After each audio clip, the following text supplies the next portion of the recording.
Okay, it is now 7 o'clock, so we can officially begin the Board of Selectmen meeting for Wednesday, April 16th. All rise, please, as we stand for the Pledge of Allegiance. I pledge allegiance to the flag of the United States of America and to the republic for which it stands, one nation, under God, indivisible, with liberty and justice for all. Good evening, and thank you all for coming. I'd like to wish everybody a happy Passover and a happy Easter if you're celebrating. And we'll begin with public audience. Is there anyone who'd like to speak to the board? Yes. Joan Poe, 26 Whitman Drive. I am very concerned that the budget is presented and manipulated not to increase the taxes. However, when you take $900,000 out of the general fund to offset the reduction in revenues, and the grand list we will no longer be able to rob from Peter to pay Paul forever. Since we have fewer employees paying into a pension fund, the legacy costs will increase and more money will be needed to make the fund whole. Spending money on charrettes and economic development without a comprehensive plan is a waste of taxpayer money. Using taxpayer money to enhance a nonprofit Main Street partnership is fiscally irresponsible. The Main Street partnership should be financed through the Simsbury Chamber of Commerce, not Simsbury taxpayers. The golf course has continually lost money, and once again, this board gave them a pass to lose money for another year. This board has to decide whether the taxpayers should pay for the golf course's financial shortfalls as part of their taxes, or the golf course should be contracted to an outside business. This year, there is $1 million in expenditures that will not go to referendum vote, but approved by the Board of Finance on majority vote.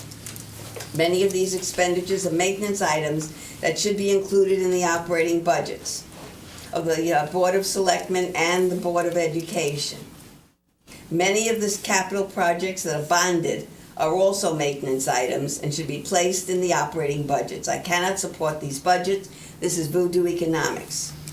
I recently read in the Hartford Courant Home Finder section Property of the Week, highlighting Simsbury's Mill Pond Crossing townhouses overlooking a historic grist mill, waterfall, and brook. It did not mention that these houses are surrounding the Dyno Nobel plant building that manufactures explosives and the marijuana factory that will be in operation this summer with armed security guards securing the area. Are the people interested in this property aware of their surroundings? According to an article in the Hartford Courant, the law offices of Pullman Comley, where First Selectman Mary Glassman's husband, Andy Glassman, is a member, has provided contracts for the marijuana business in West Haven.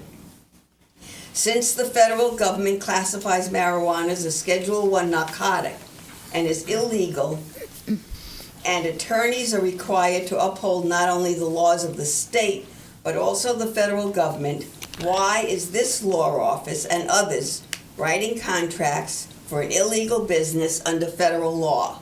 Are the law offices that are participating in providing contracts for the marijuana industry breaking the law? I recently reviewed the 2011 tax return for Simsbury Community Farm, which is located on the Eno Trust land for the poor of Simsbury. How can the Simsbury Community Farm declare a building that they don't own at a price of $247,554, then depreciate the building at $22,480? In other line items, the Simsbury Community Farm listed salaries at $110,036. Other employee benefits, $3,790. Payroll taxes, $10,936. Accounting, $7,906. Other, $7,861. Advertising and promotion, $6,718. Office expenses, $14,403. Occupancy, $14,208. Travel, $9,122. Conferences and meetings, $2,609. Depreciation, $21,064. Insurance, $3,710. Farming costs, $35,053. Other program, $20,574 and miscellaneous $576,637. These expenses total $263,621.7. It appears from these listings that many people are benefiting financially from the Eno Trust for the Poor of Simsbury on the Simsbury Community Farm. Recently, I received a letter from Gifts of Love, who are presently involved in the community farm, that are asking for financial donations. $25 can fill backpacks for the weekend food bank, which provides meals for the weekend for at-need students and their families.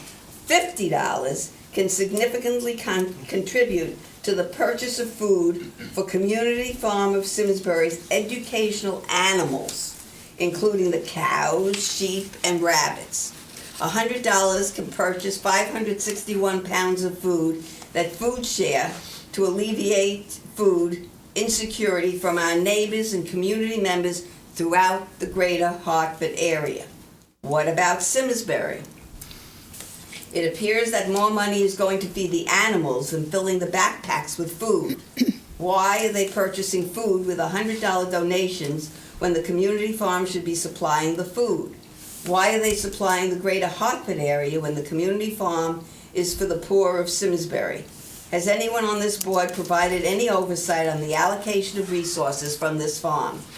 I would like to have this board review the 2011 990 income tax return from the community farm and audit their expenditures.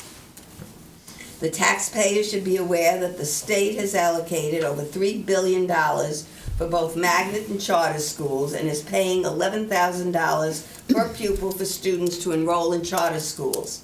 The state only provides $6,000 per pupil for open choice students enrolling in Simsbury from out of town. The cost to provide an education in Simsbury schools per pupil is $14,082. The standard for education in the United States is presently the Common Core curriculum and Smarter Balance.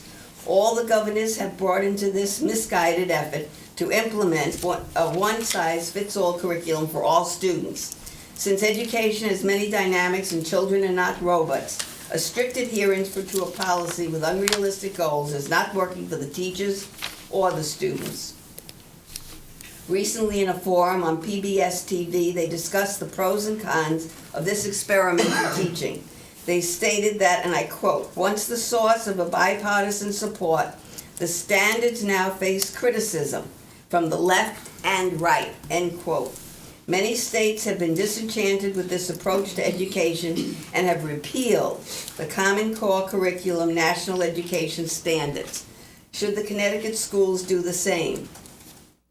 At the last meeting, I discussed adding a fee for You could group summarize, fees, Mrs. Cook. permits, Spend more than 5 minutes. banners, gathering permits, signs, placement of road barriers, and in-kind services from employees for time spent on the event. Has anyone implemented fees or discussed any of my observations that time is money and time spent for groups using our facilities or employees should be charged accordingly?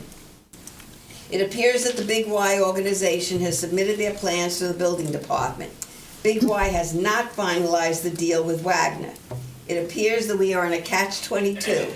The skating center attorney wants Big Y to purchase the property, and Big Y will not sign the deal until the skating center signs the contract for the easement on the road. Why the delay? At the last budget Mrs. hearing, Cole, I just one paragraph. I'm going to have to allow other people to speak But I'll because just- it's I'll now just been 10 quickly. minutes. Okay, I'm going to have to. budget hearing. I'm going to have to let somebody else speak. Let If me you- just finish this. No, let me ask somebody else to speak, and then after, if there's time, I'll let you speak. Finish. But I've got to move I on. have It's one 10 little minutes. paragraph. I'm sorry. It's 10 minutes. I think I've been patient. Let me move on. There are other people who want to speak. I'll come back to you. Yes. Me? Yes. First, let me say, it's such a, Barbara Dolinsky, 56 Library Lane. First, let me say how lucky we are to have this forum and how well all of the meetings are conducted, because many communities don't run this way. So we are extremely fortunate. Also, just a little aside, rabbits are not kosher, in case anybody wants to know, because they chew their cuds, but they don't have cloven hooves. So, I'm here once again to speak about Aquarian Water Company. Their motto is stewards of the environment. They clearly do not include humans in that paradigm. Their economies of scale mean for them not for the consumer, who must pay additional costs for foreign-owned companies like Macquarie of Australia, bonuses and perks for officers, even in recessionary years, generous return on equity for investors, for which the state covers through its rate setting. It is clear that the state of Connecticut has plans to regionalize water companies. This is a good thing.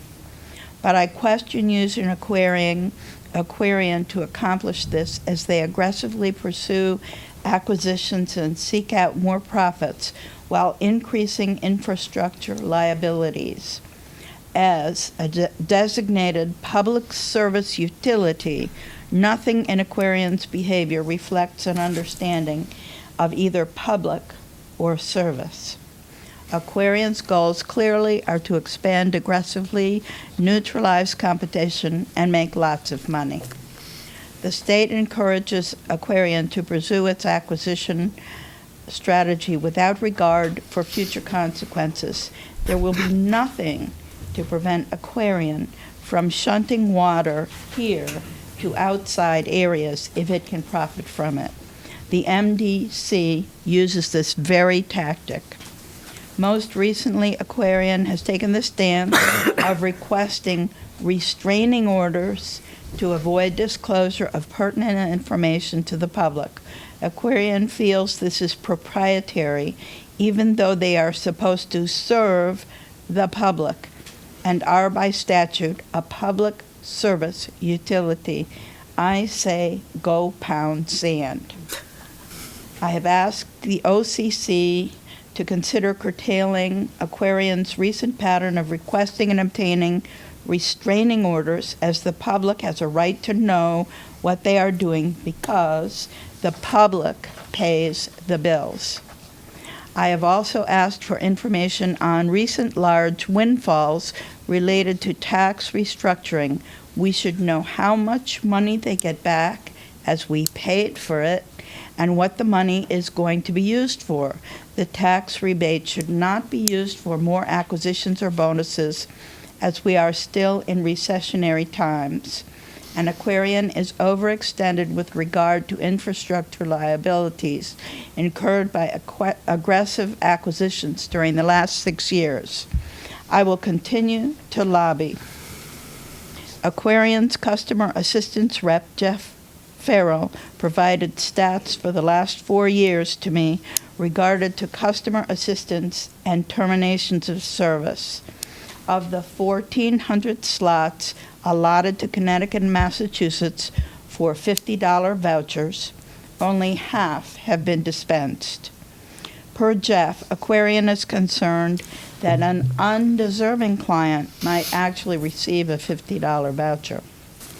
Far more clients have had service terminated. Currently, there is no feedback mechanism to alert local social service agencies regarding this water service, which is essential to life. I find this very disturbing. Jeff stated if all the vouchers were given out, the Aquarian would have to request a rate increase. Really? That amounts to roughly $35,000 extra dollars. Hingham, Massachusetts continues their lawsuit, having done a wonderful feasibility study indicating they would be better off buying back their own water company. I have no new information. Regardless of the outcome, I will continue to monitor and research Aquarian's actions and to lobby local, state, and federal authorities.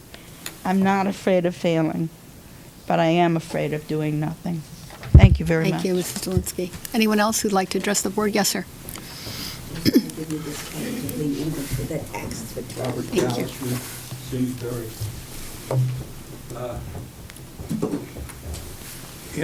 Madam, you drew my attention when you started talking about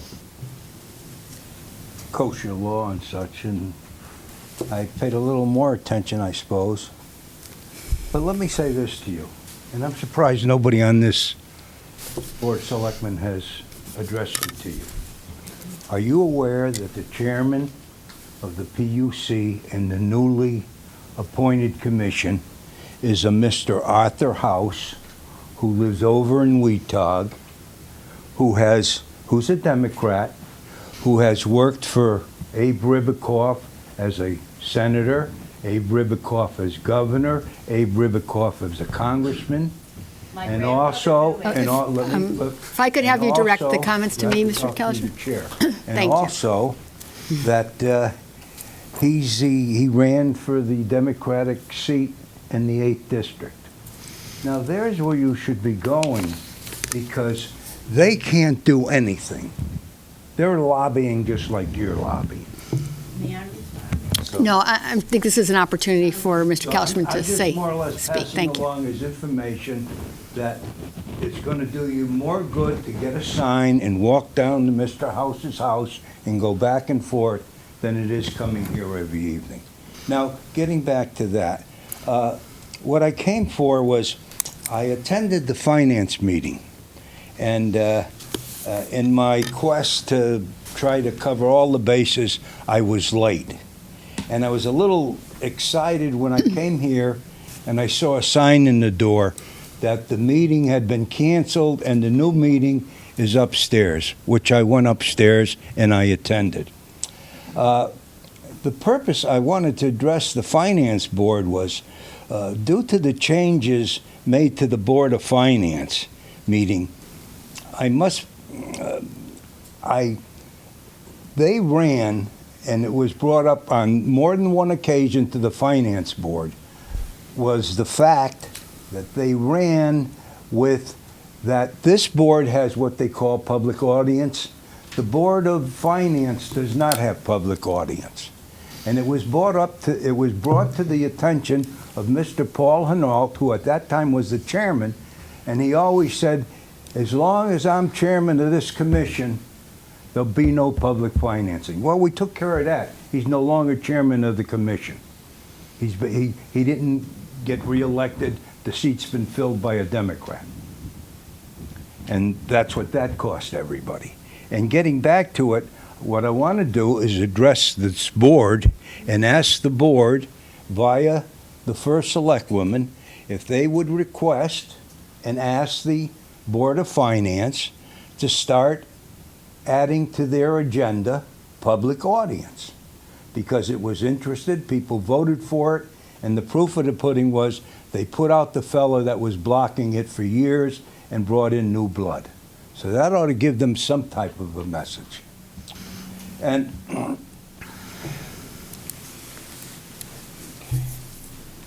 now the other thing I like to address is the taxes have gone, and I'd like to get to that, and I may not, but my primary reason is the marijuana facility that's going up on. We were given an address, Madam First Selectwoman, we were given an address at Gristmill Road.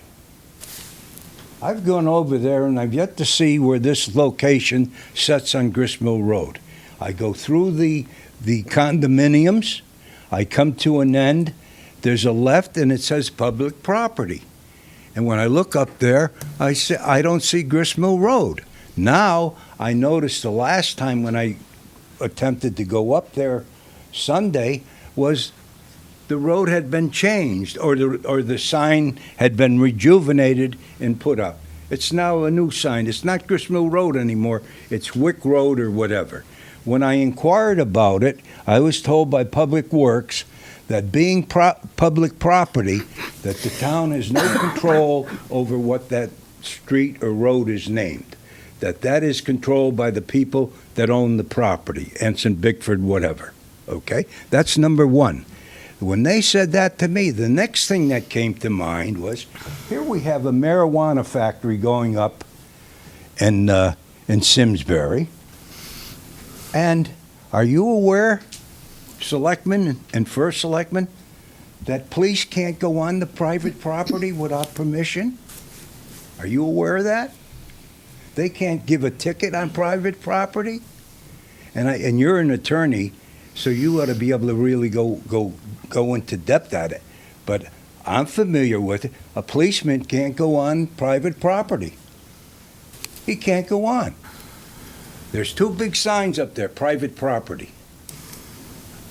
Now, we're having a marijuana operation in Simsbury that we're told is going to be, it's by the zoning board, is going to be, everything is going to be proper. And we don't even know if our police department can go on to inspect it because it's private property. And the next thing is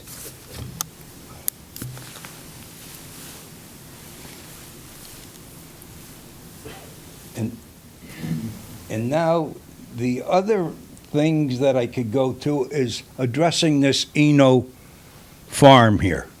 We all know, and the town did a wonderful display in Town Hall regarding Major Eno and his duty in the Civil War, and how he, after the Civil War, he made a fortune, and then he decided that he was going to help the poor of Simsbury, and he dedicated that poor farm for the poor of Simsbury.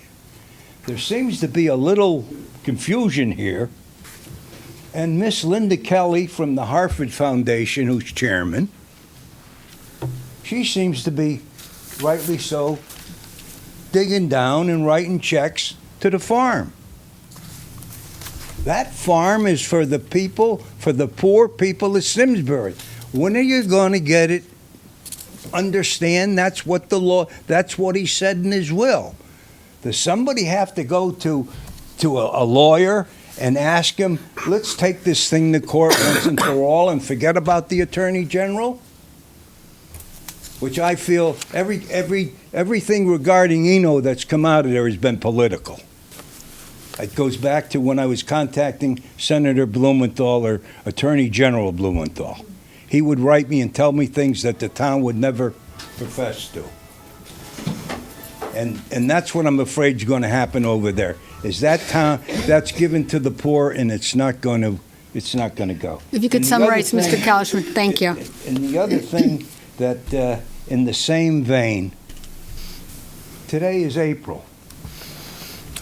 In April of 1865, the most dastardly war, the Civil War between the Union and the Confederacy, was over. It was over at Appomattox Courthouse when General Lee signed the papers with General Grant. The war was over. That was in April. We are now in April. And I came by the monument that sits down there that's dedicated to the dead of the Civil War. People from Simsbury, people from the Connecticut Volunteer Cavalry, the Connecticut Volunteer Infantry, plus the two regiments, colored regiments, one from New Haven and one from Hartford, that fought in the Civil War. And when I went by and I saw that monument, what do you think I saw in front of the monument? A for sale sign, right in front of the monument. For sale. Call up Century 21, Clement, who I happen to know. Call him up, and they're selling the house. My question to this board is, what is that sign doing in front of town property, in front of a sacred sign? It's sacred to me, right? It's sacred to me, and I'm certain it's sacred to a lot of people that have ancestors that marched off from Simsbury and never came back. And what do? Right on the anniversary of the ending of the Civil War, we got a for sale sign in front of the monument. If you can't keep the monument and you can't keep the respect to these veterans and fellas that serve, take the monument and move it somewhere where we can respect it. Here it is, April. We have. If you could summarize, Mr. Kalishman. I'm going to summarize it. Okay, We I have the appreciate- Memorial Day Parade coming up. We honor World War I, World War II. We've forgotten Civil War. and we have a monument over there. And here it is April, the ending of, I think, the 14th, the 15th, the ending of the Civil War. There's not even a wreath on that. There's not even a wreath on that Civil War memorial. Thank you, Mr. Couchman. And please, I come here I and I understand. talk, and please, I don't feel like talking to a wall. Let's get some action done. Thank you. Thank you for your comments. Anyone else? Address the board. So does the board have any objection? We have about a minute left to vote. Yeah, I'm just checking to make sure the board doesn't have any objection. Okay. Why don't you have a minute? I will- Ready, set, Okay. go. Thanks. At the last budget hearing, a teacher from Ethel Walker School spoke in favor of the budget. It is easy for her to approve the budget since Ethel Walker is exempt from paying taxes on all their properties and the homes for the teachers. Since we are asked to appropriate millions of dollars for their land, the least they could do is give us money in lieu of taxes, as does Westminster School. I did it in a minute. I'm Thank so you. proud I of appreciate myself. that. Thank you. Thank you for your comments. Thank you all for your comments. And now we'll move directly to presentation. And just want to welcome our Bike Advisory Committee and welcome Patty Jacobus and Diana Moody, who are here tonight. And thank you for all your hard work on behalf of the bike advocates in Simsbury. And we're celebrating a special month in May, so why don't you tell us all about it, and welcome. Patty Jacobus, Harvest Hill. And Diana Moody, where do I live? Elsie Way. Thank you, everyone, for coming early tonight for the picture for our Facebook site and for some press for Bike Month. I think everyone's happy to see May coming after the long winter. First of all, I want to thank Mary Glassman for signing a proclamation declaring May as Bike Month in Simsbury. May is National Bike Month. Simsbury is celebrating National Bike Month for the third year, and every year it gets better. The first year is kind of low-key, and every year it kind of ramps up a little bit. We get more and more people involved in what we're doing. We now have the schools involved. We have the police department very active in a lot of our safety measures. Lots of advocates have come out of the woodwork to help us. Uh, Our Historical Society. Historical Society is doing some great things, and the businesses have been just phenomenal in supporting what we do. And the trail and some of the work that Tom Roy's done as far as infrastructure in Simsbury really draws people from all over Connecticut, if not all over the world. Some of the free bikes, people come to ride them from all over the country, all over the world. It's just a great spot, and it can only get better. So I wanted to thank everyone for all their support. I passed these out earlier. As you know, we have a lot going on during the month of May. So many people are involved now. With the calendar, I'm not sure we're going to fit it on a piece of paper next year. But on May 1st, we have a Selectmen's Ride. We invite everyone to come and join us. It's going to be a very low-key, very easy 5-mile ride, very scenic. Everyone's invited. And if you don't have a bike? If you don't have a bike, come down to the shop and we'll fit you for one. That's right, Simsbury Simsbury free bike. Yep. All the schools, with the exception of 1 or 2 elementary schools, are going to be biking and walking to school this year during Bike Month and Bike Week. So I know everyone comes out for that. We see a lot of parents and town officials and businesses come out to support them. One of the big events will be Bike to Work. Last year was our first Bike to Work event down on Iron Horse Boulevard. It begins at 6:30 in the morning, it goes till 9. Just greeting commuters on the trail. If you're not into getting up that early to go for a bike ride, we invite you all to come to the Redstone Pub at 5 o'clock. We're going to be just getting together with volunteers, advocates, businesses, anybody who's helped us put this together this year to kind of celebrate what biking has done for Simsbury, and it's a lot. Everyone knows about the Simsbury Triathlon, the adventure race. It's going to be happening on the 18th. Linda Schofield and her husband Mark have put this together. It's great to have during Bike Month because there's a biking component to it. So that's another big event. It's turned out to be kind of the signature event for Bike Month, which is kind of nice. I haven't got my glasses on. I'm going to do the rest. Yes, I have to good put, to I hear. have to put mine Okay, on. hold Hang I on. can put them here. Yeah, hang on, I got it. Talk about Oh, yes, and the Farmington Valley Trails Council, most of you are probably familiar with every year they do Trails in Motion. They're not going to do that this year. Instead, they're going to do a 30-mile ride, and that's on the 17th, which is a Saturday. And it starts at 10 a.m. There's no end time because everybody will go at their own pace. And it will start from Iron Horse Boulevard and Jim Gallagher Way. The next thing, of course, Patty just mentioned it, is the Simsbury. Oh, sorry, thank you. We're also going to have a guest bartender at noon.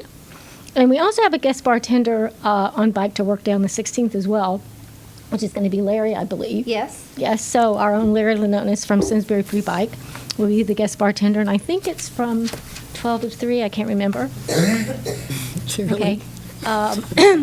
So we're going to do the same thing. Never too early to Yes, celebrate Bike Month. never too early. Or maybe it was 3 to 6. Oh, 6. Okay. It's at 5 o'clock on Yes. Bike to Work Day on Friday. Right. And then after you go on the Yes. Farmington Deli Trails ride, you can stop at gotcha. the Redstone around noontime. Right. And say hi to Larry. Thank you. Right. So then, of course, Patty mentioned the Simsbury, and that starts at 11 o'clock. 11 in the morning on Right, Sunday. 11 at Drake Hill Road. And on the 20th, we have at the library an adult bike maintenance program from 6 to 7:30. It's with Steve Noby, who is a volunteer for Simsbury Free Bike as well, and he has his own business called the Bicycle Express. He's really a great guy. We really depend on him. And he's been coming for how many years? One Years night a ago. week Yep.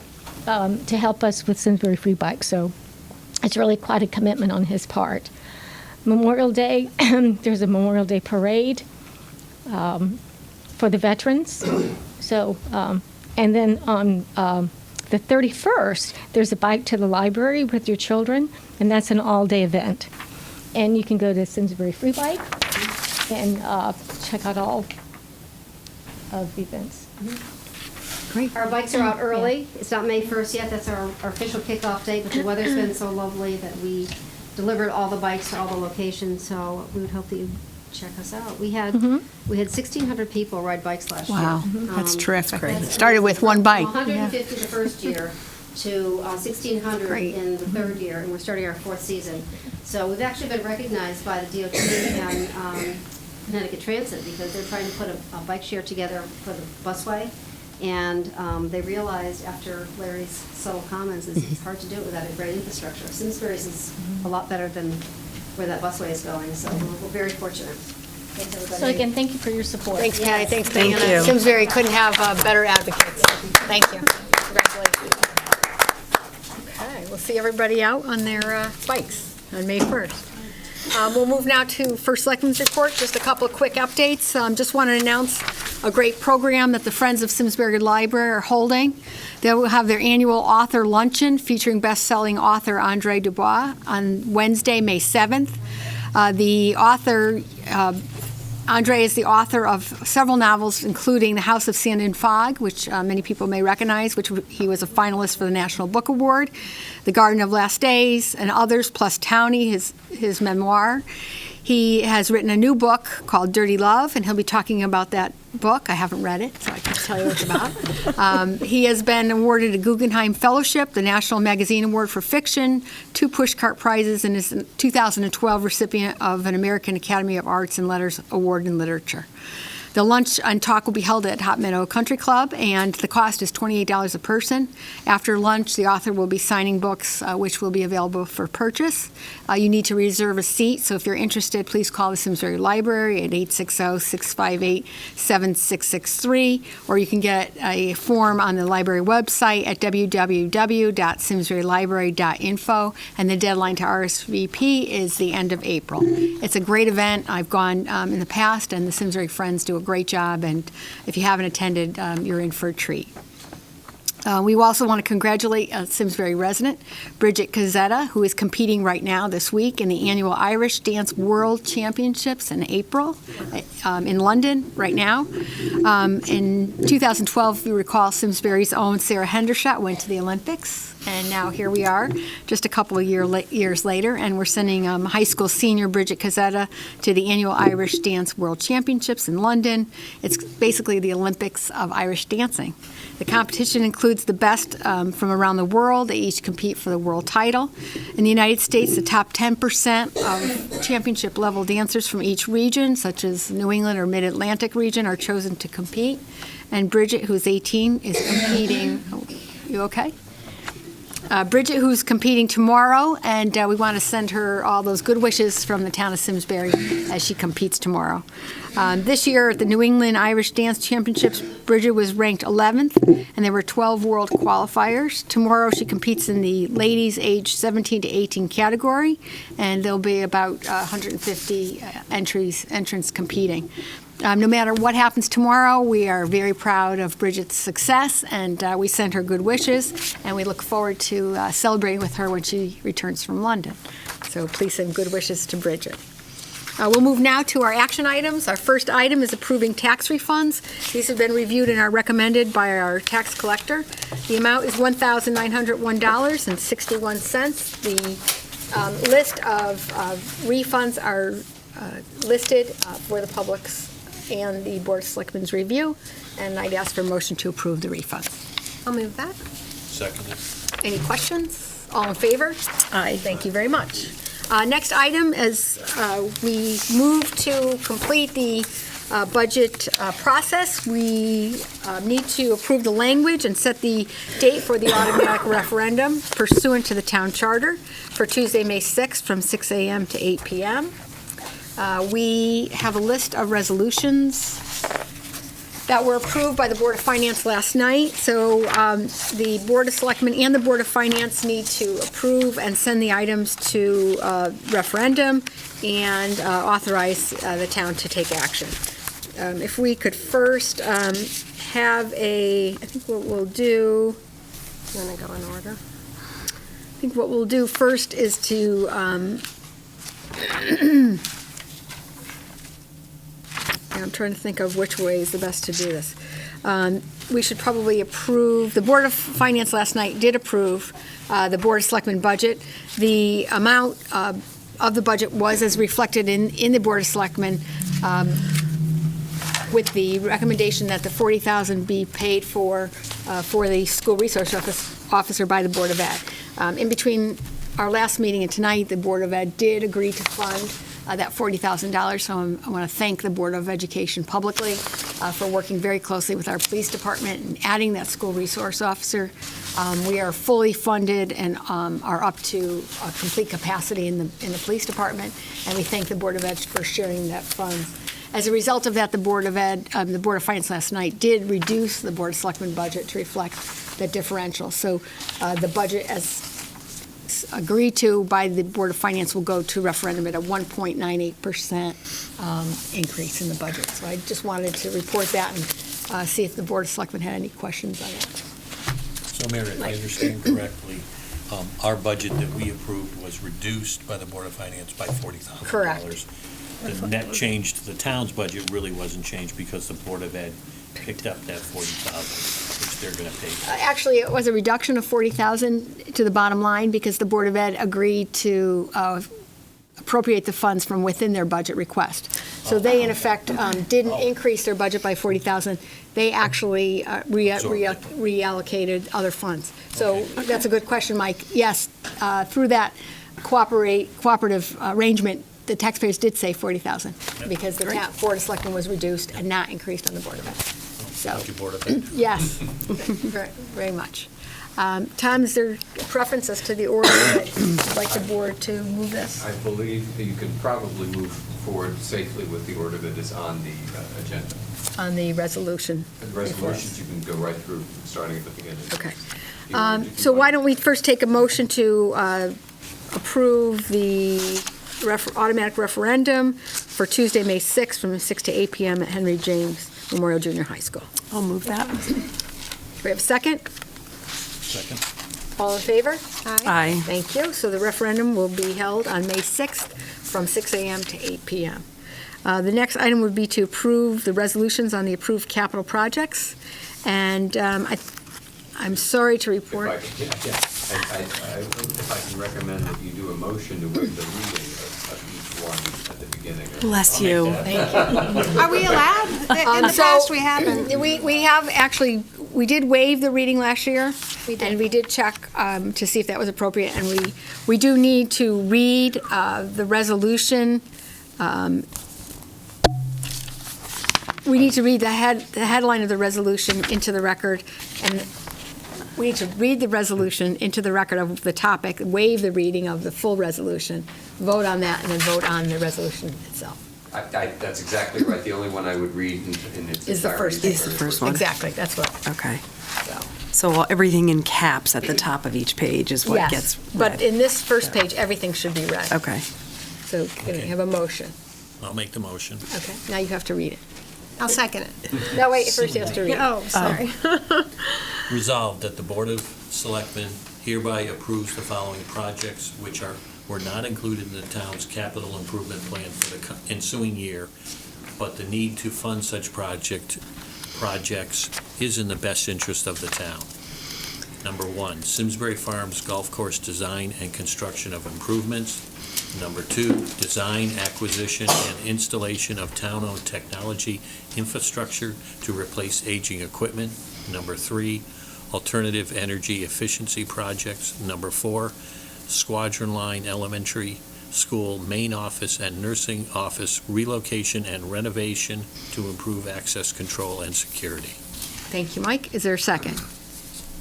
Do you second? Yes. Yes, okay. Just to comment, so these projects did go to public hearing. They were discussed at the Board of Finance meeting last night. The Board of Finance indicated their preference to not fund these through bonding, but to transfer the funds for these items out of reserve. So by agreeing to these items tonight, the Board of Selectmen is indicating their approval that these projects be funded and that they be funded by a transfer rather than through bonding.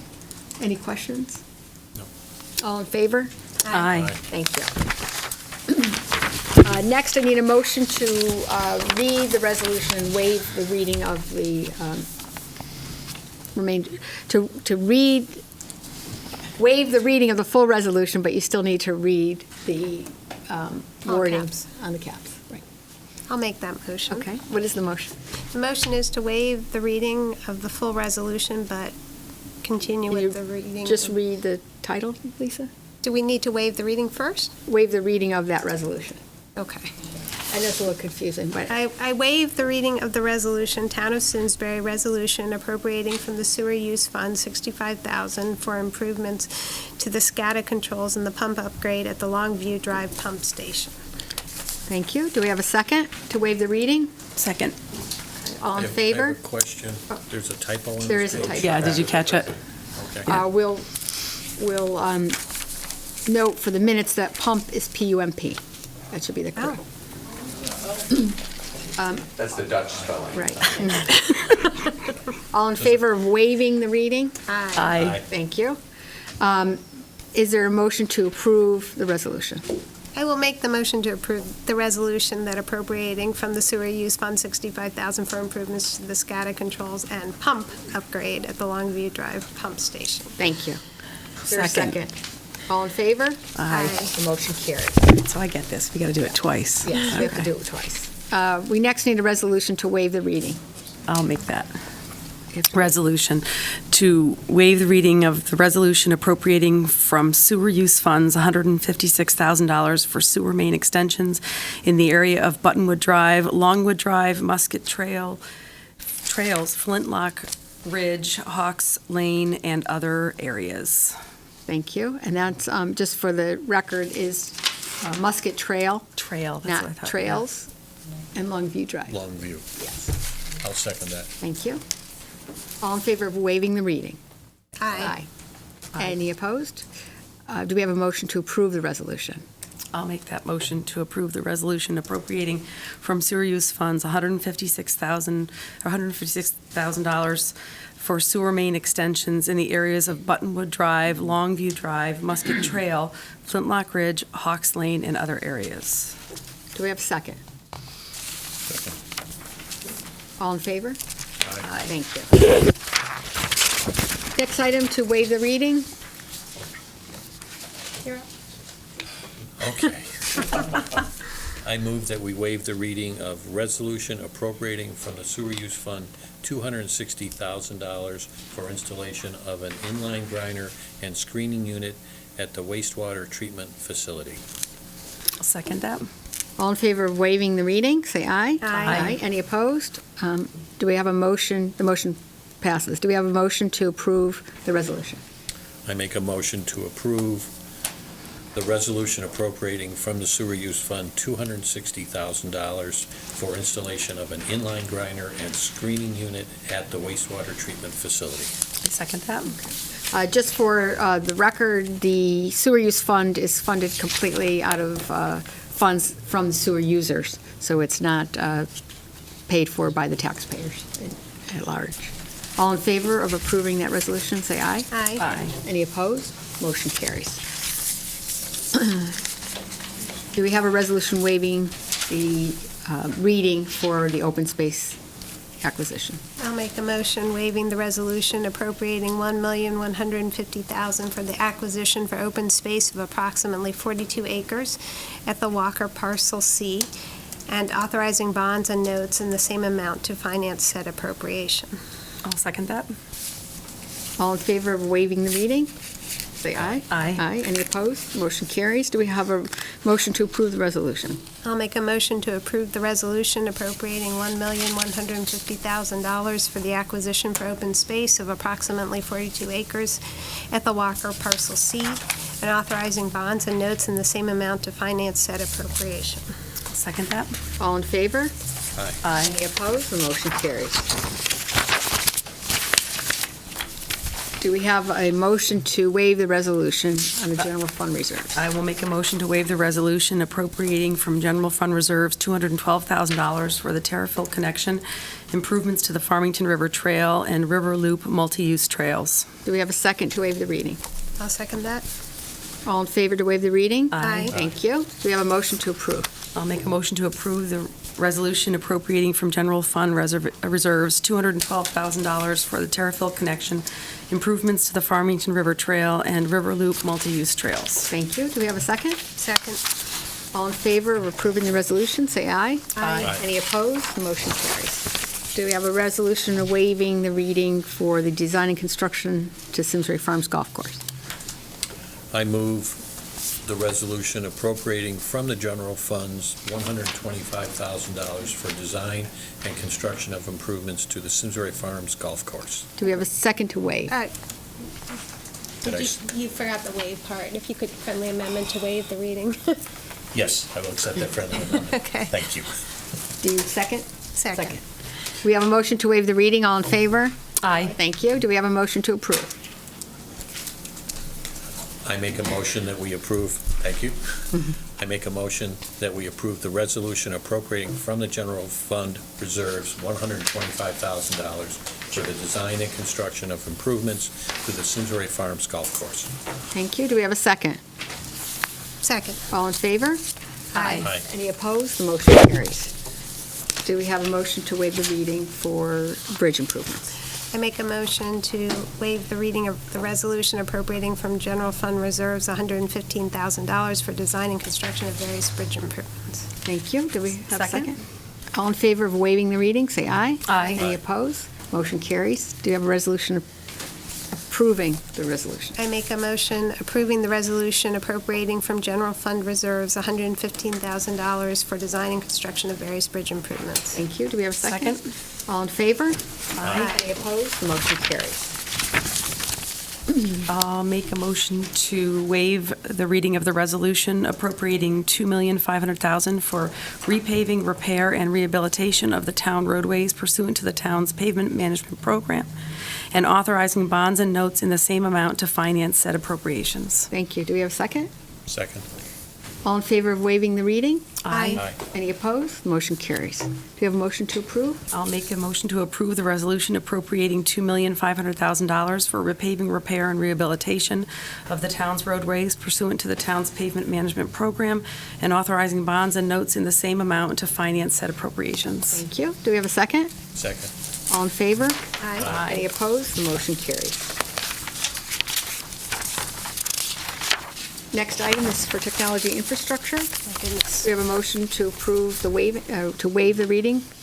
I make a motion to waive the reading of the resolution appropriating $600,000 for design, acquisition, and installation of town-owned technology infrastructure to replace aging equipment and authorizing bonds and notes in the same amount to finance said appropriation. Second? All in favor of waiving the reading, say aye. Aye. Any opposed? Motion carries. Do we have a motion to approve? I make a motion to approve the resolution appropriating $600,000 for design, acquisition, and installation of town-owned technology infrastructure to replace aging equipment and authorizing bonds and notes in the same amount to finance said appropriation. Do we have a second? Second. All in favor, say aye. Aye. Any opposed? Motion carries. Thank you. Moving right along. Next is energy efficiency projects. I'll make a motion to waive the reading of the resolution appropriating from general fund reserves $103,000 for alternative energy efficiency projects. I'll second that. All in favor of waiving the reading, say aye. Aye. Any opposed? Motion carries. Do we have a motion to approve? I'll make a motion to approve resolution appropriating from general fund reserves $103,000 for alternative energy efficiency projects. Second. Thank you. All in favor, say aye. Aye. Any opposed? The motion carries. Next item is waiving the reading for school district-wide network infrastructure. I'll make a motion to waive the reading of the resolution appropriating from general fund reserves $150,000 for design, acquisition, and installation of a school district-owned network infrastructure to replace aging equipment. I'll second that. All in favor of waiving the reading, say aye. Aye. Any opposed? Motion carries. Do you have a motion to approve? I'll make a motion to approve the resolution appropriating from general fund reserves $150,000 for design, acquisition, and installation of a school district-owned network infrastructure to replace aging equipment. Do we have a second? Second. All in favor?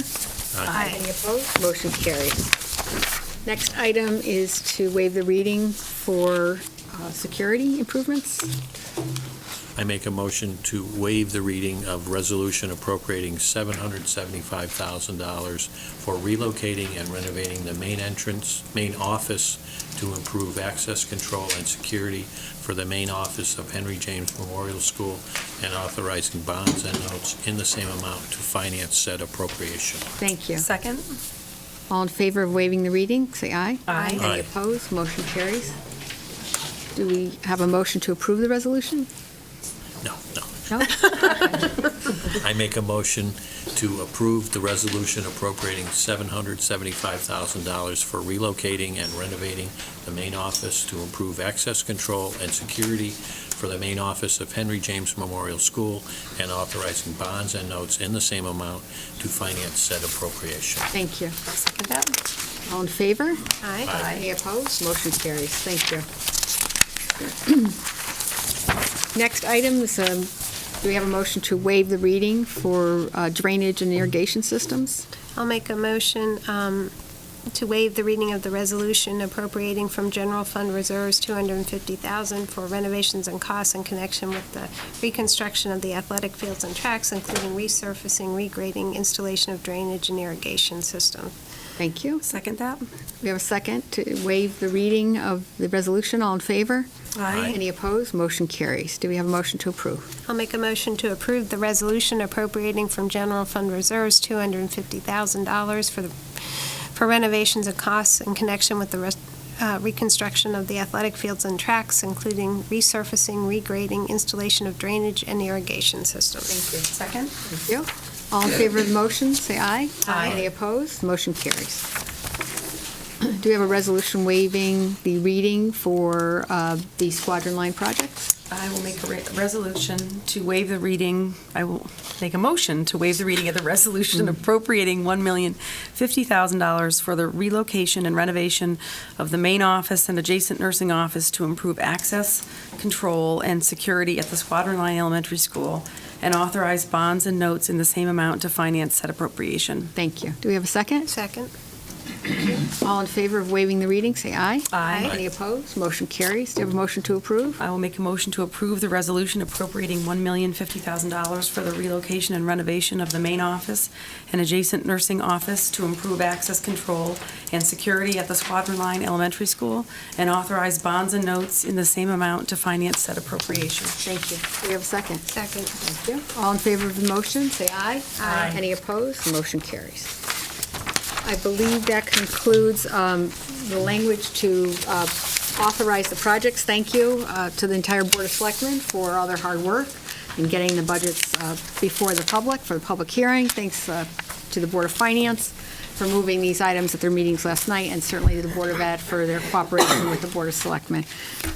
This is a lot of work that went into the budgets, and we encourage folks to come out on May 6th to vote on the projects. We have a couple additional items to complete before we're done with our budget process. The next would be to actually set the wording of the referendum questions. It is the responsibility of the Board of Selectmen to set the actual questions that the taxpayers will vote on for capital projects. And these have been reviewed by bond counsel. They've also been reviewed by town council, and they need to be read into the record specifically so that the voters of Simsbury will know exactly what they're voting on and have a chance to read the questions prior to the referendum vote. So if I could have a motion to approve. Mary, if I may note, the actual language for these can be found in pages 6, 11, and 20 of the resolutions you just passed. The wording is in those resolutions, and there were some changes made after review by staff with bond counsel, so I want to make sure we have the right language. If you'd like us to read it right from the document rather than the agenda From the item. agenda, exactly. Okay. So why don't we do them separately, if that's appropriate? The first is the motion for the Ethel Walker Parcel C acquisition. That's on page 6. So if I could have a motion to approve the referendum question. I would make a motion to approve the referendum question as follows. Shall the town of Simsbury appropriate $1,150,000 for the acquisition of open space of approximately 42 acres, Ethel Walker Parcel C, and authorize bonds and notes in the same amount to finance said appropriation? Thank you. Do we have a second? Second. Any questions? All in favor? Aye. Any opposed? Motion carries. Page 11. The next, thank you, Tom. The next resolution is to adopt approve the following referendum question language as it pertains to town roads and pavement management. And that is found on page 11. Could I have a motion to approve?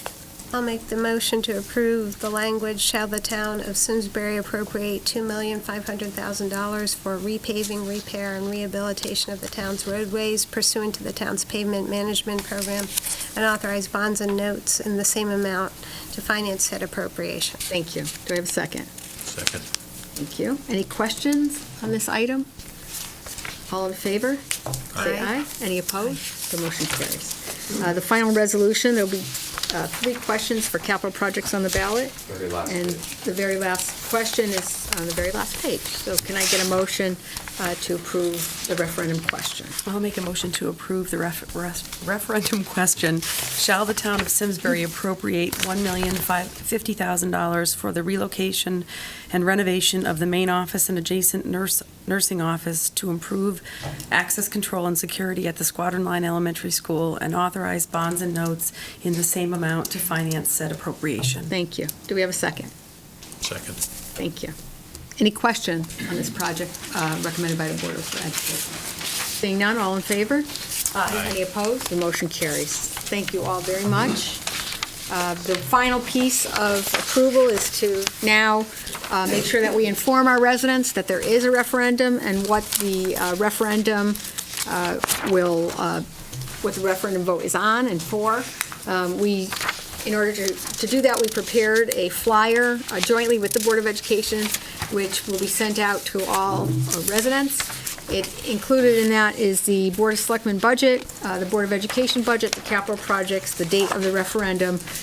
Because the town must meet strict legal requirements, we must be completely factual, and we cannot have any opinion in the flyer. It needs to be just completely factual information so that the taxpayers can make that decision. We have had the flyer prepared, reviewed by council, and we've also sent it to the State Elections Enforcement Commission and had the flyer reviewed by the State Elections Enforcement Commission, just so we're sure that it meets all the strict legal requirements.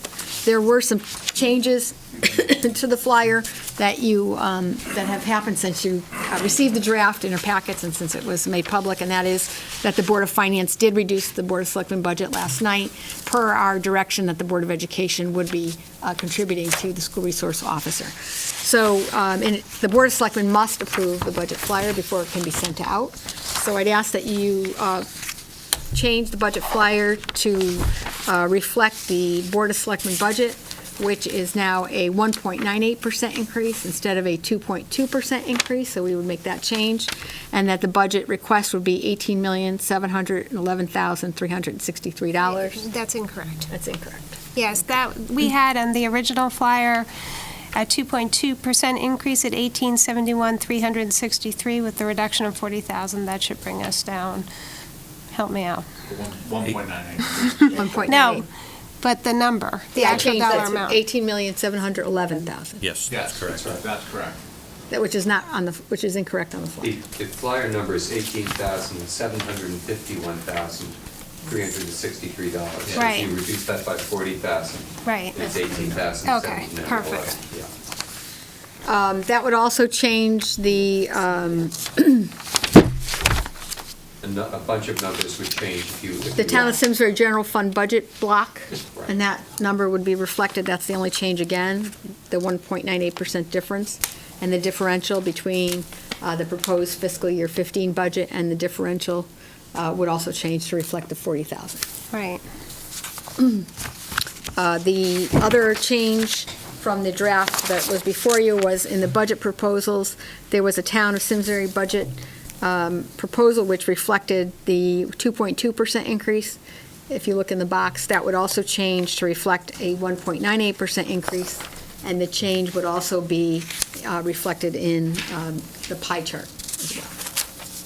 So the only changes that we're recommending to the budget flyer that's been reviewed by council were those budget number changes as adopted by the Board of Finance last night.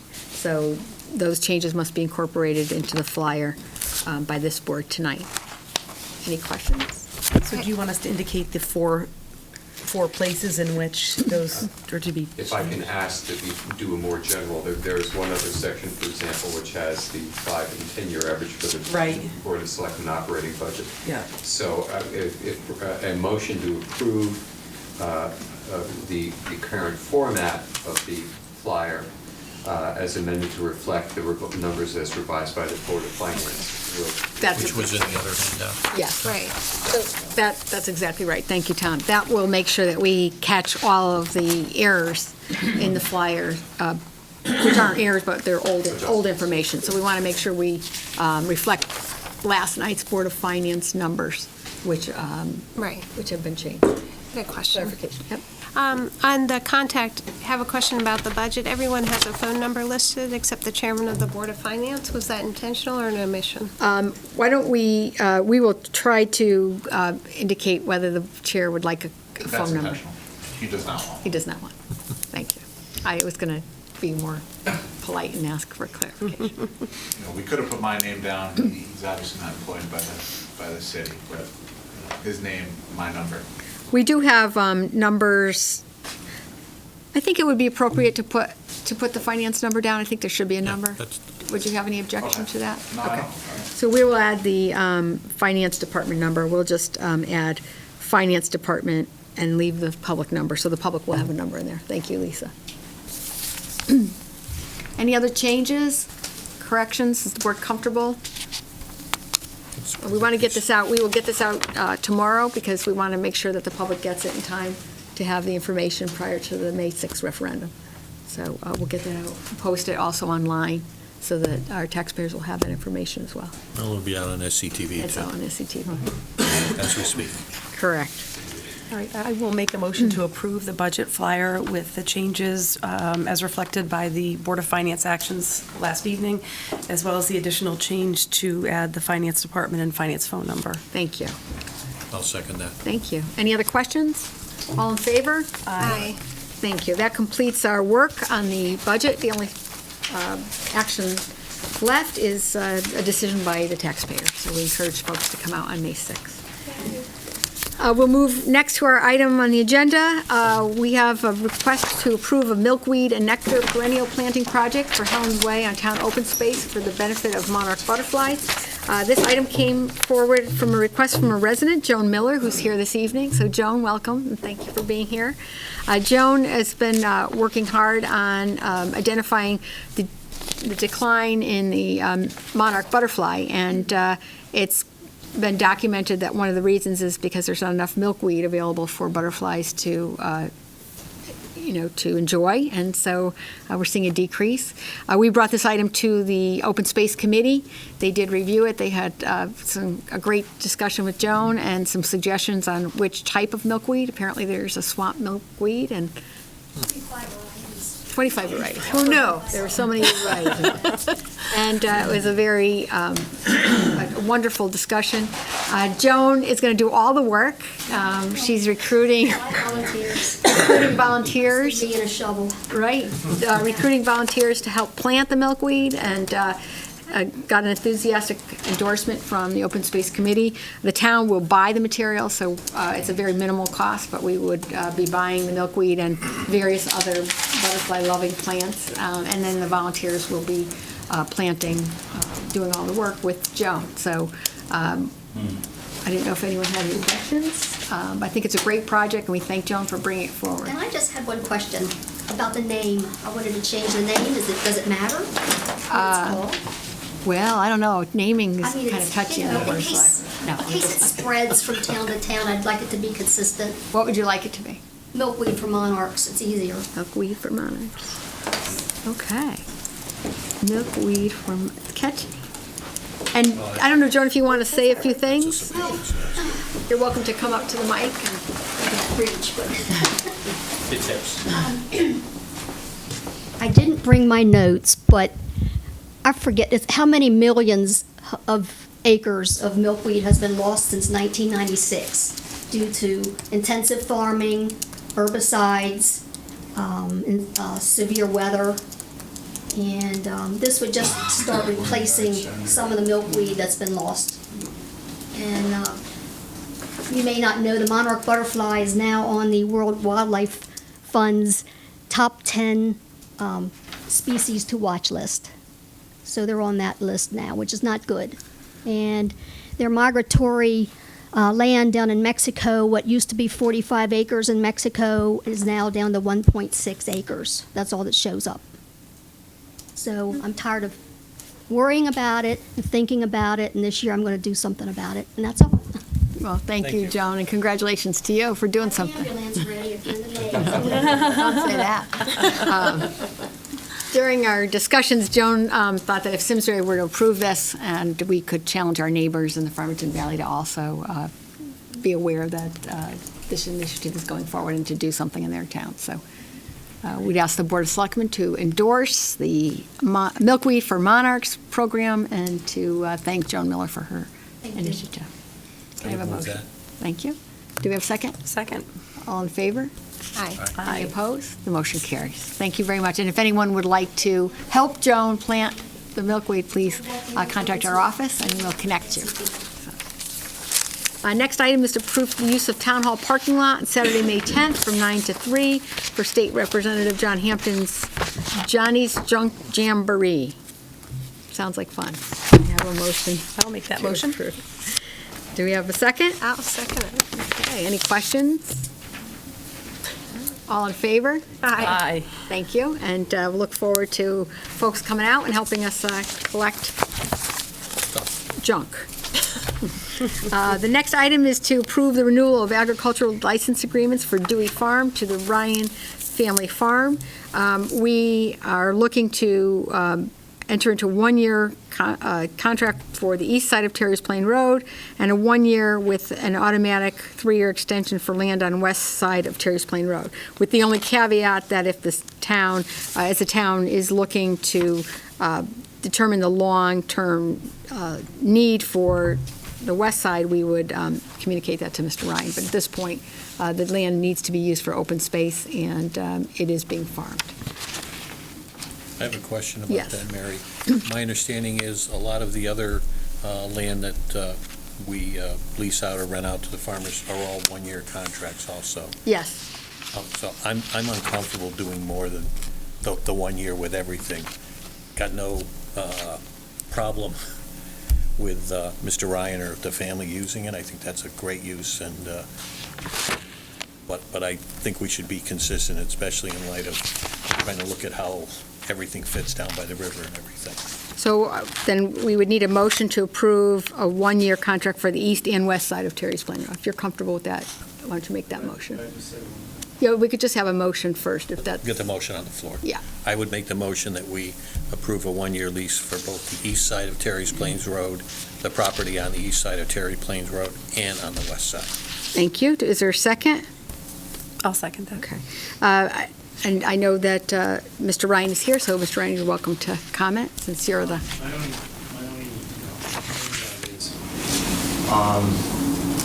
That's fine, a 1-year contract where you're giving 1-year contracts to everybody else who have already cleared the land and stuff and everything, and you keep renewing their contract. Now, if the land is still going to be leased every year and you're going to lease it to me every year, then I don't mind, clearing some brush over there, doing a lot more work than, the land needs a lot of work, spreading the leaf piles that are over there. But if I'm going to do all that this year and you lease it to somebody else, you see what I'm saying? I kind of like a guarantee that if you're going to lease it, that it would be leased to me. If it's a 1-year contract, fine. But, and you're not going to lease it to anybody else, but I hate to do the work and have you lease it to somebody else. Yeah, and we appreciate that. And I think one of the concerns that we have for not renting it, not renewing leases on a longer term is, as Mr. Ryan said, there's a lot of investment that goes in, and I know farmers would like to have assurances that their investment is going to be, have a return. So I think, Mike, your point of doing it for 1 year, in the meantime, if we could work on some longer-term recommendations and maybe come back for recommendation before the 1 year's up, then we can give some of the farmers assurance that there's a longer term. Because I hear what you're saying, and we've had other farmers express that they would like. Put the strawberries in, and then somebody else gets to harvest them. Exactly. I would just say, typically with these leases, they are the same farmers on the same land, and each year they come back, and it's been my experience that it's a renewal. So I think it's just to keep it consistent with what we do for the others, and I've seen that being the case overall, so. There's a couple questions on the property, what you're going to be doing in the long term, so you don't want to commit. Like I asked for a 5-year lease last year, I'm thinking there was no way you could commit to it because you weren't sure what you were going to do. I understand that, but as long as I know, okay, if I plant about 50 blueberry bushes, that I'm going to be there next year to pick them. We understand. And we want you to pick them so we could eat them, so we're not going to deny you that. I think that, I want to just thank town staff. I know Jeff Shea and Rich Switzky were working on this, and I think what they intended to reflect the differential, because the west side, as the town looked for long-term, that's the riverside, and there was indication that, no, it's the opposite. There was indication that the town would keep the riverside, and if it were to dispose or sell or do something, it would do it with the side across the street. So the longer-term lease reflects the land across the street, and that would be a longer-term lease. So it was intended to reflect what the Board of Selectmen's wishes were. I think we should support, Mike, your motion tonight, but I think we should work hard to get an answer for the farmers in the meantime, and so hopefully we can maybe extend some of the leases going forward. Are you comfortable with that? I'm very comfortable. Okay. In fact, I'd like to ask maybe staff can come back to us in the fall. So Okay. He'll actually know come next spring, although we had snow this morning. We're not waiting until the last Exactly. second Nope. to do this. I think that's a I good. very much appreciate that. It's a good suggestion. Okay.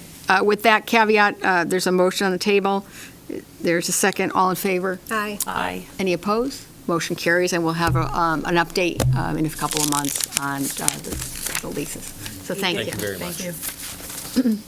Next item is to authorize the first selectman to sign a right of entry letter agreement for use of the Greenway parking area at the intersection of US 10-202 and Route 315 for a month-to-month period of time commencing March 1st, which which was already passed. This really is intended to carry us forward till the DOT adopts the formal agreement. It does take some time, and it just hasn't been approved. So we just would need the town to authorize me to sign the agreement, the right of entry, while the state continues to process the legal documents. Can I have a motion to approve? I'll make that motion. Can I have a second? Second that? Any questions? As I understand, Mary, this is the property literally at that intersection where the cars park? Yes. to walk on the green Right, belt? and we have permission from the state to use it and to allow, excuse me. We have approval to do that. There are restrictions, and from time to time, groups have to check with the state as to what they can do, and from time to time, it has been used inappropriately, and the state has enforced those rules. So we are aware it's state property. They do come with restrictions. We do monitor, advise folks, and they have to deal with the state, but we do need legal documents, and those aren't ready yet. Okay. I just had a question. Yeah. Administrative fee for 500, has that been pretty standard with what Yes. that is? Yeah, Yeah. okay. All in favor? Aye. Any opposed? Motion carries. Thank you. Next item is to approve the request of Bruce Kaplan for Eno Parking permission effective from May 1st to December 1st. We try to work cooperatively and be good neighbors, and Mr. Kaplan is the owner of the plaza at Fiddler's Green, and when there are events on the weekend when Eno Hall is not being used, the town has historically allowed him to use the town parking spaces for carry overflow during the concerts. We're not allowed to do that unless we have the Board of Selectmen approval, so we would need the Board of Selectmen to allow us to give him permission to use the overflow of Eno parking lots. So this is a standard agreement that we've had in the past. This has been going on for a number of years, correct? Yes. Yeah. Okay. Seems to be a good compromise. It, allows a formal agreement with the property owner who experiences difficulty in attracting customers during high-volume events. So we have found it's worked well. We haven't had any complaints, and Mr. Kaplan's happy with the arrangement. Good. Very Thomas. Just in the past, we've asked that he work closely with town staff on determining the timing of this. Exactly. Just in the interest of keeping the same deal moving forward, I think we should include that, if you don't mind. Yes. Pardon. So we would need a motion to approve the request of Bruce Kaplan for Eno parking permission effective May 1st to December 1st, 2014, provided Mr. Kaplan work with town staff on appropriate dates And times. and times. I'll make that motion. I'll second it. Any questions? All in favor? Aye. Thank you. Next item comes to us from Parks and Rec Commission. It is to approve the recommendations from the Simsbury Farms Complex Committee and Culture Parks and Rec Commission for a new complimentary greens fee policy and fee policy for Simsbury High School golf teams. And Jerry Toner is here tonight to answer any questions we might have. So Jerry? Thank you, Rick. As you can see in your submission, there are actually two pieces to this. The first is the need. You have a proposed complementary greens fee policy in front of you. This was initiated at the complex committee level. They had asked that I conduct a survey of other municipal courses in Connecticut, and I believe you all should have a copy of that now. Okay. After reviewing the policy, the draft was prepared by a member of the complex committee, was approved and sent unanimously approved and sent forward to the Culture Park and Recreation Commission for their approval. Questions? Jerry, is there a way to track this? Because the way it's written here, I know we won't have a sense at the end of the year as to how much revenue was foregone because of this policy. Is there any indication? It's very easily, with the system we have, it's very easily tracked, yeah. And I think that was one of the conditions that the complex, or I'm sorry, the Park and Rec Commission asked that that be reported. Would we be able to get a copy of the report after 1 year? Other questions? Lisa? Yeah, there are two parts to it. One is the fees for the high school, and I know in the comparison you did, you provided us all these schools that you used as your comparison things do give complimentary for high school and teams. And I think that this, certainly willing to discuss it, but I do not think we should be doing it during spring break when all parents and children are out of town. And so I would ask that we table this discussion for a time when the people who might have an interest in this are likely to be in town. That's a very good point. So can I make Yes. I'd make a motion that we table the discussion of the high school fees for consideration to another Do we have a future second? date. I'll second that, yeah. All in favor? Aye. Aye, the motion's table.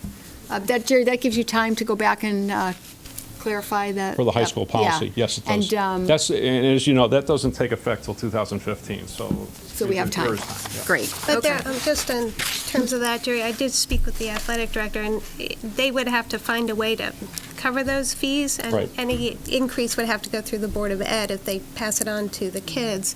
I mean, it does raise all sorts of issues, like if you charge them for the fees, are they going to start charging you for the camps? I mean, there are lots of complicated issues. I'd like to see this explored just a little bit more fully. I think this, and again, as I mentioned to you today, this was really, I think the complex committee took this on in response to the discussion on the revenue fund and the need to generate revenue and looking at every source and, whether areas that we've had before or not. And this is really how this came about. And I think there's some good components in here, the reduced rate for youth Right. passes, I think is a Right. good one. So I think it's certainly worth a discussion. And so I think that we'll look forward to having that conversation at another meeting.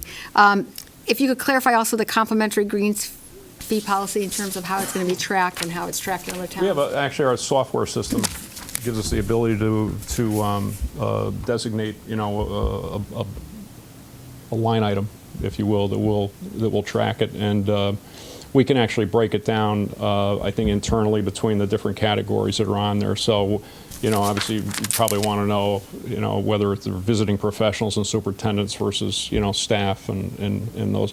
I will tell you, it's not an area historically that it certainly hasn't been abused. But at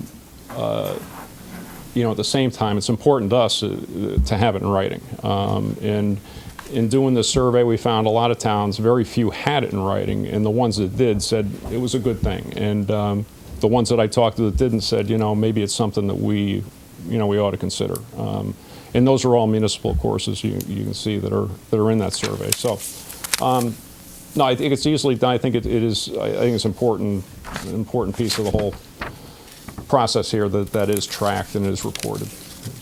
So since we're going to be discussing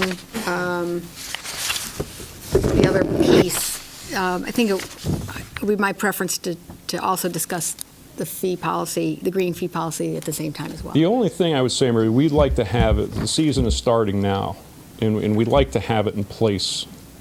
I mean, the other one, the high school one doesn't take place till a year from now, so we've got plenty of time. The policy, the complimentary one, I think it's important to us to have something in writing sooner rather than later. I guess I'm a little uncomfortable because it's very open-ended. I mean, additional employees of Simsbury Firm's golf staff, I think that's. I have no problem with Yeah. any changes made Yeah. here. We just want it, we Yeah, really no, just want it in writing. I understand. So I have no issues with any changes that you make here. I mean, the only thing I would be, if it's tracked, the only piece I would be comfortable is doing what I'm currently comfortable with. It would be the first 6 items, which are actual identified individuals, and we can cap and count those times. So, for example, it does make sense for the golf course superintendent to play a course, Right. and therefore know what's happening and what condition that the golf course is. Exactly, As right. opposed to, and also all those first 6, we can also track those very easily Right. in terms of revenue lost or ability to manage the course. So I think it's a good thing if our golf course superintendent is actually on the field. The others, for me, are very vague and would need more discussion. So if if we had a vote tonight, I would only be prepared to moving the first 6. That's fine. And my question also, I mean, I'm not sure why it needs to say additional employees. If it's the employees, you're talking about the employees. But on the chart here, it does also have, for instance, for Stanley and New Britain, they require the staff to have a minimum of 10 hours working. So, Right. like, Right. you know, somebody who just sort of does a minimum of hours and really is taking a few hours to play free golf kind of a thing, you want to Exactly. avoid. So if there's a mechanism to kind of to look back into this and put something like that in more detail in to that. I mean, I can see where it makes sense to have these in here, and if you've got a tracking system, you should be able to track them like you can the first 6 above. Right. But it may just be the parameters, and the same thing with the maintenance staff. It may just be that they have to be required to be 20 hours or more a week employee, something to that effect. Right, right. And I mean, as far as the guests for the Parks and Rec director, would it say per year so many or something to that effect, I guess? And I have no, as I told Lisa today, if that's deleted, I'm very, very comfortable with that. I think it's not something that, Is this the kind of thing we could approve the first 6 and say to you, come back with more specificity? And Yeah. we'll take another look when you do? Absolutely. Does that make Yep. sense? I'm comfortable with that. So I'll make a motion, are we ready for that? I'll make a motion that we approve the complimentary green fee policy for the first 6 items. And that, if I could just make a friendly amendment, that it also, that they be tracked on an annual basis and reported to the Parks and Rec Commission and the Board of Selectmen At the end of the golf at the season. end of the golf season. Or even, I'm assuming you're doing your expensing We can do it monthly or monthly. whatever. We get a monthly And track report. those individually. not Yes, just- individually. Oh, yes, absolutely. Of course, And I yeah. think that would be good information to Yeah. have. I'll accept that friendly Thank you. amendment. Do we have a second? Second? Any further discussion? All in favor? Aye. Any opposed? Motion carries. Thank you. And we Gary. look forward to your additional suggestions. well, We thank you, haven't thank ruled you. those And out. I appreciate moving it along, today, so we at least get it in effect. Once the snow melts. Yeah, right, exactly. Jerry, I just had, in terms of follow-up to bring Yeah. back information on the high school, what concerns me is the other school arrangements that you've shown here are payments being made to private and public courses, and they don't really reflect payments being made to municipal courses. Right. So in fact, by charging the students and then therefore really their families, they're paying taxes twice, so to speak, on that. Yeah, it's a good point, Nancy. That's why, and also, I think if you look on the survey that was done on the complementary policies also shows That they do that. what they're doing, what the Right. municipal Free, courses are right. doing in their town. So it's Yeah. somewhat telling. I mean, it is conflicting with. And I understand the challenge on the dollar side of it. Right. But I think my other, and as you said, this wouldn't be till 2015. I would be more comfortable having that committee do its full analysis and talking, or looking over a lot of the expense side of stuff, as well as the revenue side of stuff, Sure. before a decision like this is made that, as I said, I think is doubly taxing. Just additional observation, I know that there's pay for play for many sports at the high school. So, There is, yeah. I think it's a credit to the complex committee and the farms that they are looking to be fair to all sports. So if golf is a pay for play, and I think it would, there would be a minimal cost, then that would be something that we could discuss.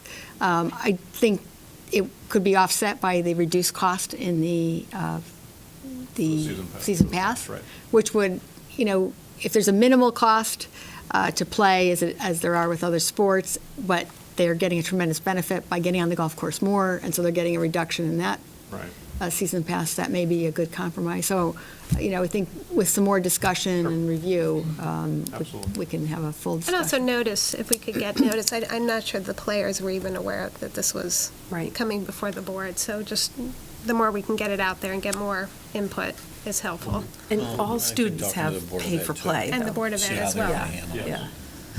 So all students have pay for play, and you indicated hockey players and swimmers pay the additional. This would There are become some- another group some that would have pay to an pay additional. more. Correct, Correct. right. Okay. All right, thank you. Thank you. We'll move on to the public gathering permit applications. These are for the following events: the Lions Club Walk for Sight, May 10th, Palmetto Dog Park Fundraiser, May 10th, Simsbury High School Graduation, June 17th, Pack Jazz Festival, June 21st, the Valley Collector Car Club, July 13th, with a rain date of July 20th, the Tedeschi Trucks Band, August 14th, the Pack Jazz and Blue Festival, August 16th, the Simsbury Women's Club Annual Arts and Crafts Festival, September 13th and 14th, and the Simsbury Fly-In and Car Show, September 14th. Make a motion to approve. Any questions? They will all require, thank you, they will all require a public gathering permit approval, and I believe all are ready, all have gone through that They process. have. They've all gone through the process, Mayor. The only issue that's outstanding, this is a very minor one, is our representative from the Farmington Valley Health District could not be at the April 8th meeting that we just held. So a couple of those groups have to close the loop with her. She's aware of all these events. They're aware of the need to do it. But the town has no objection to any of them? Absolutely not. Public safety is, all the sign-offs have been done for, So from we that can approve respect. these contingent upon getting the final That sign approved, off. that final. yeah. I'll amend my Yeah. motion to reflect that. Thank Okay. you. Do we have a second? Second. Please. All in favor? Aye. Any opposed? The motion carries. The next is approval for the Palmetto Dog Park. Jerry, just a quick question. We've already approved the fundraising event, so we don't need to redo that. So Yeah. thank you to Palmetto for holding that event. There is a request for the winter access to the dog park for emergency and maintenance. What seems to be the problem? Is there? It was really more just the restraint or restricting access there in the winter. You've got a grass area, you've got the road that goes back there. We're trying to keep, 2 years ago we had a problem with, just the vehicles getting back in certain areas where they shouldn't have been. I think, although this year was probably, it was limited, and people had to walk through, they had to walk a ways back there. I think there's a balance that we can strike. We are concerned with that area doesn't get damaged. And people can go back there, there's times they just shouldn't be driving back there. Particularly when you've got snow and ice and when it's melting and you've got mud and, ruts and all the things that go with it. There are certain areas they just shouldn't be in. Okay. But as I told Nikki and, prior to that, we'll be glad to work with them and try and, one of the things is, trying to establish a walkway where people can get back and forth. And I think if we can, we can do that, I think it'll solve a lot of the problem. You can tell me if I'm wrong. I think that's kind of and getting the trash removal done. Yeah, Paul Pittsburgh. Thank you for The coming. dog park and Jackie Leopold. Thank you. Welcome. Again, I think our concern is not only access, but also from a town liability standpoint. With emergency access, if there was, God forbid, an accident or an injury within the dog park that required access to emergency vehicles, what we had this winter was, because of the tremendous amount of snow that was packed up along the whole, that whole edge of the parking lot, just sort of people beating down a path that got very icy and slick, and just proved to be a tremendous sort of hindrance to getting to the park and especially of concern safely getting to the park. So again, look forward to sort of working with Jerry and his team on establishing how we can maintain a proper egress throughout the winter. Is there a good location? Thank you for being here, both of you, and thank Sure. you for all your hard work on the dog park. So I guess the question is, we just have to be very clear where folks can park and how they access it. Because it is dangerous back there. Absolutely. And And I if you were to think- drive there, and Yeah, and I think we're comfortable as the committee in keeping the restricted access to vehicles to getting down to, closer to the park. Our wish would be that we could do something maybe more attractive as opposed to the barricades and police tape that we're currently using. But I think we're okay with limiting the vehicle access down there, but maintaining some sort of proper walkway. I know even in terms of the garbage pickup and things like that, Mike has been helpful. We don't even have the ability to get the paint truck down there for the weekly pickup. And as you can imagine, we're generating a significant amount of waste out of there. So that's part of the challenge also with limiting the vehicle access. So it's sort of two different points. One is the limiting the vehicle access, which we're okay, even though it's a challenge, but again, establishing and maintaining appropriate pedestrian canine access is probably the more critical issue. Okay, thank you. So I think what we'll do tonight is authorize town staff to we'll work with you and Palmetto volunteers to come up with a emergency access plan and for the board to approve. Okay. And I know there's one other request, and I apologize, the Palmetto donation to the town dog license renewal cards, a great idea. I don't have an opinion from town council as to whether it's doable as a nonprofit. So if the board's comfortable with the town working with town attorney to see if that's possible, we'd like to explore that with you. Okay. But we could sort of partner with the council and That'd be great. and helping work that through, that would be great. Perfect. So if we could have a motion to authorize town staff to work with Palmetto on the access to the dog park and dog license renewal cards options. I'll move that. Second it? All in favor? Aye. Any opposed? Motion carries. Thank you for being here. Thank you for all your hard work. Next item is consideration of and possible acceptance of the conservation easement for Tower Run subdivisions. We have received correspondence on the attached conservation restriction as approved for Tower Run 3-lot subdivision. This was reviewed, this is a three-lot subdivision known as Tower Run at 70 King Philip Road. It was approved by the Planning Commission on February 11th. We did get a conservation restriction as shown on the subdivision map. It was part of the approval, and it needs to be approved by the Board of Selectmen before it can be recorded on the Simsbury land records. We did have this reviewed by council, and we just received the formal documentation. It does meet with all of the town's requirements, and it was approved by the Planning Commission. What, Mary, why, I mean, this was approved in February, and we got this a few minutes before the meeting. What, can you explain that? I think there were some questions on the legality of the documents, and so council couldn't render an opinion until April 10th. And so once the requirements and all the legal documents were reviewed, then it comes to Board of Selectmen. So there was some delay in some of the documents and the language. And is there a rush to get this approved today, or would we have time, given that we got the documents so late, to put it on our next?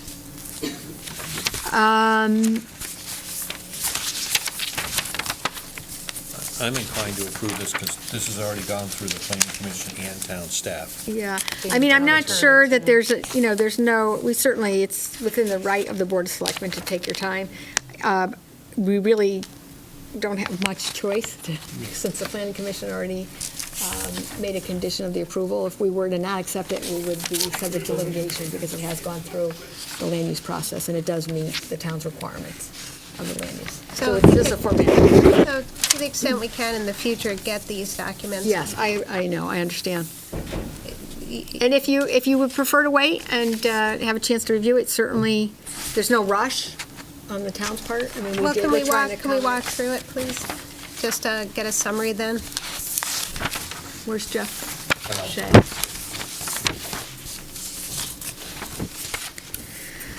This is a 3-lot subdivision. It did go through the Planning Commission. They did require that the application include the plans, a request for 2 waivers from the road regulations, letters from the Farmington Valley Health District, a driveway easement and maintenance agreement, a memo from the fire marshal, a referral to the Capital Region Council of Governments, a memo from the conservation officer, and a memo from the town engineer regarding technical approvals. Try to think if there's any other additional information that they did hold a public hearing. They also did a site visit.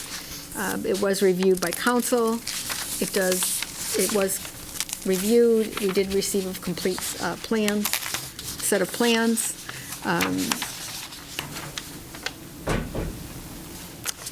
Try to think if there's anything else.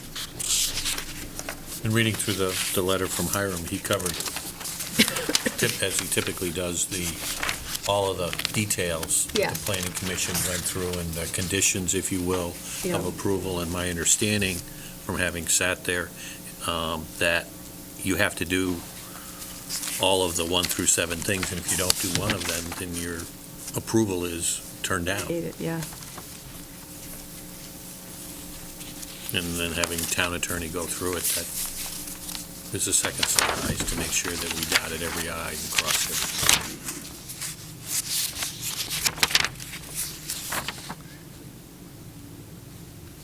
We have the maps included, so I'm trying to think if there's any additional information that you might need. We haven't received any correspondence from any of the neighboring property owners. They've been aware of the project.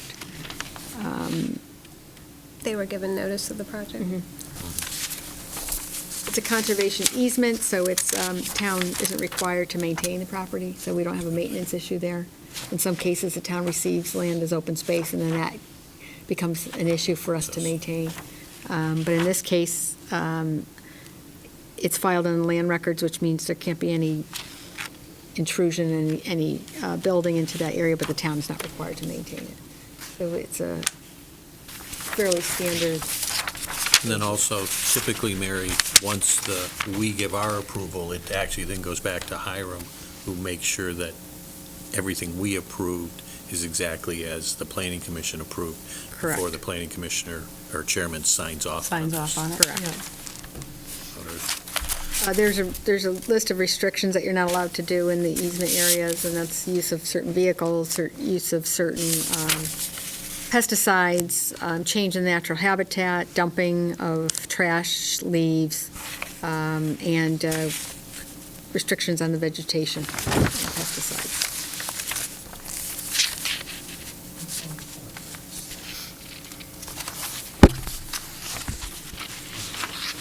Any other questions on the easement? I'm comfortable. No, I'm I fine have as a well. question, Mary. This can pass on a 3-1 vote, correct? Yes. Does not require a majority? Correct. Okay.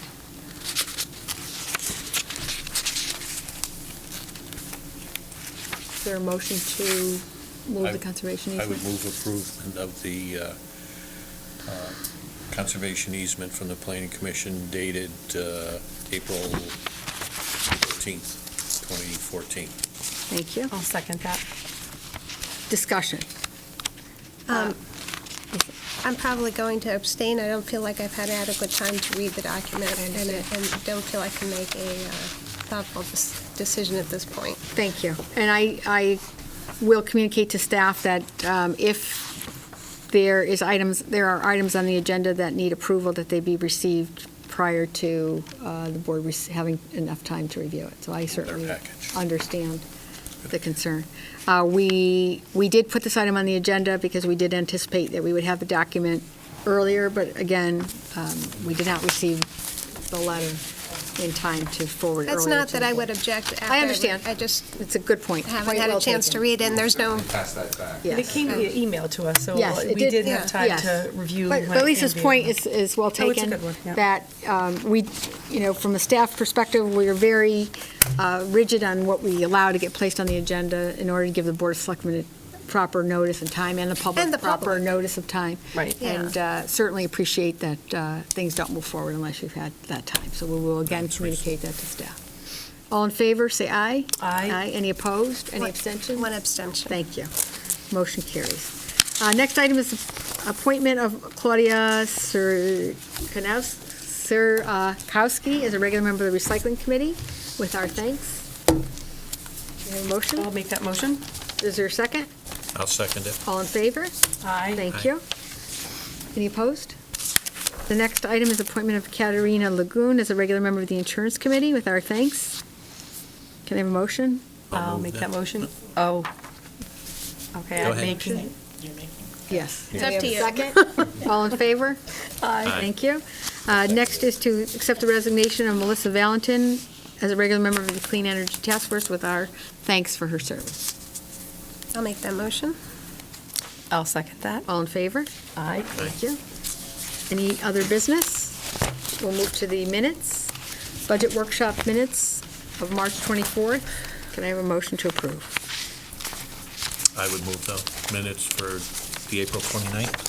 Is that the right date, or am I wrong? 24th. 24th, I'm sorry. March 24th? March 24th. I'll second that. Yeah, that Thank date you. hasn't occurred yet. Minutes of the March that's true. 24th Wishful workshop. thinking. Is there any comments, corrections, changes? All in favor? Aye. Any opposed? Next item is a regular meeting for March 24th. Can I have a motion to approve the minutes? I'll make that motion. Oops, sorry. I'll second it.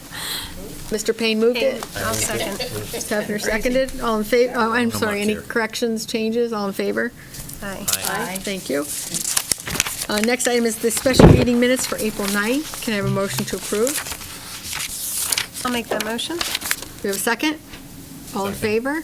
Aye. Aye. Any opposed? Abstain, I was not in attendance. One abstention. Thank you. Any liaison subcommittee reports? I just have one report. About a week ago, I had the opportunity to visit with the Boy Scouts of Troop 76. They gathered outside the Felix Del Greco Memorial sign. Felix Del Greco was a graduate of Simsbury High School and a member of Troop 76, and they got together and had about 75 Boy Scouts who wore rucks, backpacks that were filled with rocks weighing 35 pounds because that's how Felix Del Greco trained to join the National Guard. And he had some of his classmates from the school were there, people who knew Felix Del Greco. His father was there. It's a very moving ceremony. So if you happen to notice, not this weekend, but last weekend, about 75 Boy Scouts hiking around town. It was a 5-mile hike in honor of this veteran. And I wanted to thank and recognize Troop 76 for honoring Felix in this very meaningful way. Thank you, Lisa. Thanks for sharing that. Any other reports? If not, can I have a motion to adjourn the meeting? I'll make that motion. Do we have a second? All in favor? Aye. We are adjourned. That's great Thank you. help. Yes.